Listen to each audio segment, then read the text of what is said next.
Aturan urusan mesyuarat dan usul-usul. Yang Berhormat bagi Peraturan kawasan Lenggong Mesyuarat. akan mencadangkan usul Peraturan menjunjung kasih atas titah ucapan Sri Paduka Baginda Yang di-Pertuan Agong. Peraturan mesyuarat. Silakan. Ya, terima kasih Tan Sri Yang di-Pertua. Saya nak bangkitkan Peraturan Mesyuarat 41, iaitu adab ahli-ahli parlimen. Tan Sri Yang di-Pertua, saya nampak ada ahli-ahli di Dewan sini. Mereka bukan ahli yang dipilih dalam pilihan raya, tapi mereka adalah ahli di Dewan Negara. Mungkin mereka salah masuk ke Dewan ini. Ya, mereka boleh argue.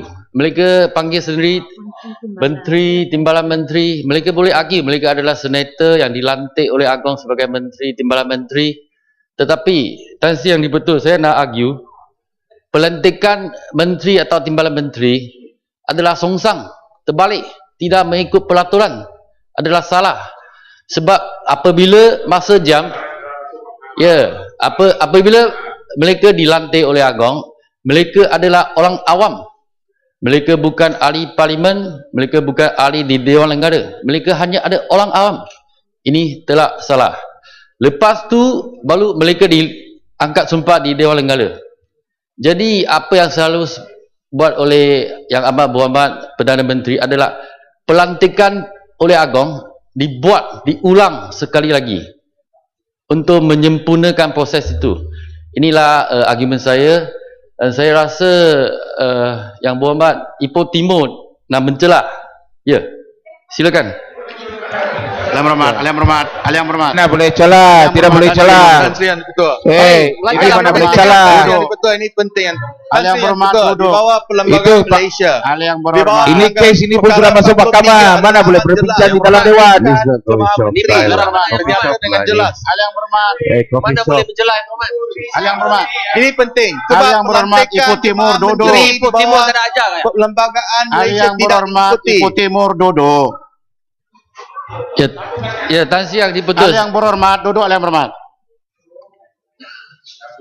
Ahli yang berhormat, saya berjanji nekat untuk kita ubah.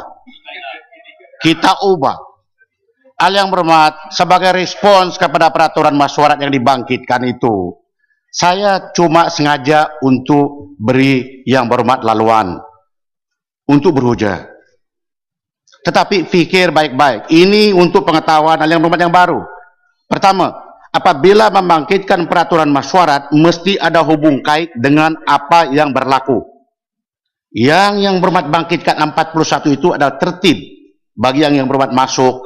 Kalau yang berhormat bercakap tidak boleh diganggu dan sedemikiannya.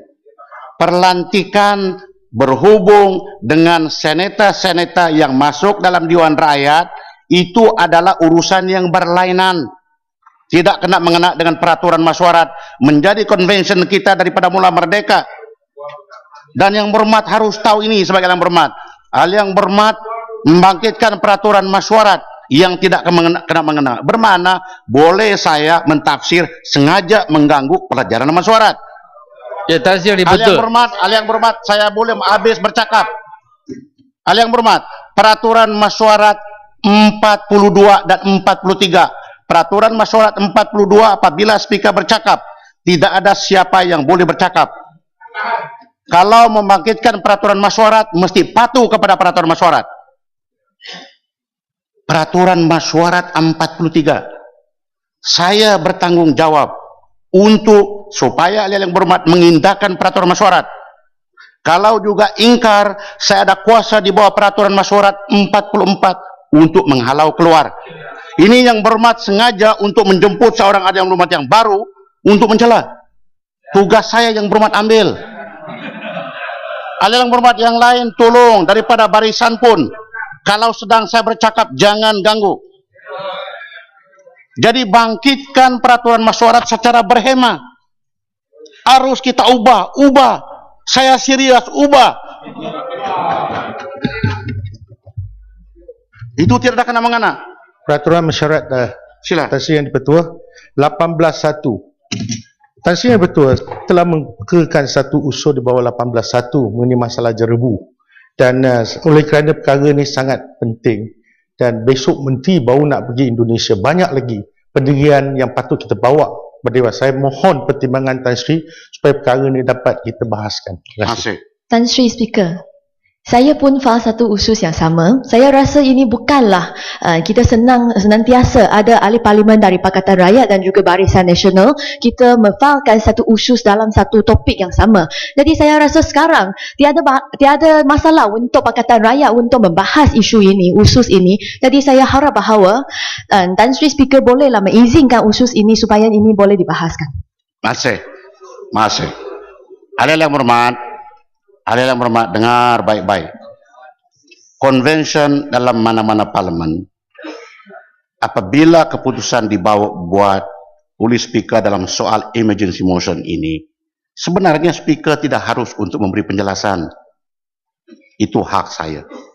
Tetapi, daripada parlimen ke-12, ramai ahli yang berhormat tidak paham dengan soal emergency motion.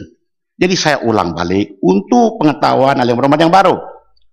Maksud emergency motion di bawah 18.1 ialah ahli yang berhormat minta kepada saya mengetepikan agenda yang telah ditetapkan dalam order paper. Saya harus mempertimbangkan perkara-perkara itu, bolehkah agenda yang telah kita sediakan dikesampingkan kena membincang isu yang dibawa oleh ahli yang berhormat. Oke, saya telah timbang. Saya tahu usul di bawah 18.1 ada 3 perkara yang perlu dipenuhi. Pertama, spesifik. Betul, spesifik. Al-Jarbu. Kedua, mesti dia emergency. Perlu dibahas oleh Dewan. Saya setuju. Kepentingan orang ramai. Saya setuju. Tetapi, ahli yang berhormat, pada ketika kita bersidang membahas Tita Diraja, ahli yang berhormat boleh bercakap mengenai dengan jelebu 1 jam pun boleh. Tidak payah saya kesampingkan agenda yang tersediakan. Kedua, saya harus pertimbangkan peraturan mesyuarat. 18.1 cuma boleh dibangkitkan apabila ada hubung kait dengan sama ada kelalaian kerajaan untuk tidak bertindak. Kedua, kerajaan sengaja tidak membuat apa-apa. Dan mesti tidak melanggar peraturan mesyuarat. Soal ini, pertama saya timbang, sudah pun kerajaan buat perkara yang perlu dibuat. Sekolah ditutup. Maritim telah beri arahan kepada kapal-kapal Selat Melaka Sungai jangan ada apa-apa. Sudah menjadi media massa punya topik, mengantar menteri untuk pergi di sana. Ini perkara jelebu telah berulang-ulang, telah didiskus di ASEAN dan sedemikiannya. Jadi ahli yang berhormat, terutama sekali yang mengenai isu ini, usul yang berhormat telah pun saya sampaikan kepada kementerian-kementerian berkenaan. Bermakna apa yang dibangkitkan oleh yang berhormat itu sudah mereka ketahui. Batu. Peraturan mesyuarat 42. Dulu. Kalau mau bagi laluan, saya akan ucap. Saya berdiri dulu. Oke, duduk. Apabila saya timbang itu semua, dia juga melanggar peraturan mesyuarat.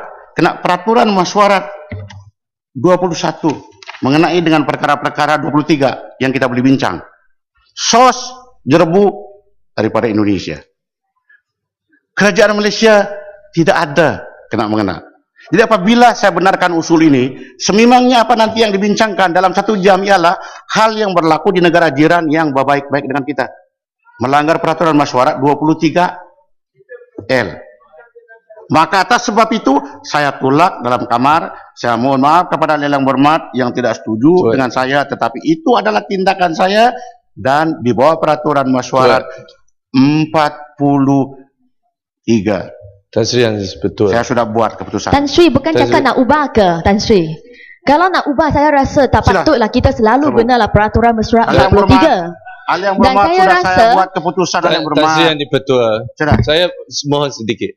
Saya menghormati keputusan. Sudah saya buat keputusan yang berhormat. Menghormati kuasa yang dipertua. Yang berhormat, kalau menghormati keputusan saya, buat usul tersendiri. Ya, bukan sekarang ini bertengkar dengan saya. Maksud saya, apa yang telah dihujah yang oleh yang dipertua. Tolong duduk. Tan Sri, dulu kita ada bahas tentang usul, tentang perhatian.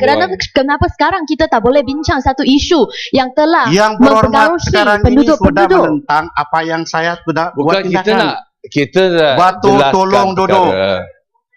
Bukan saya tidak. Batu, bagilah tolong kita duduk yang peluang berhormat. untuk jelaskan. Tolong duduk yang berhormat.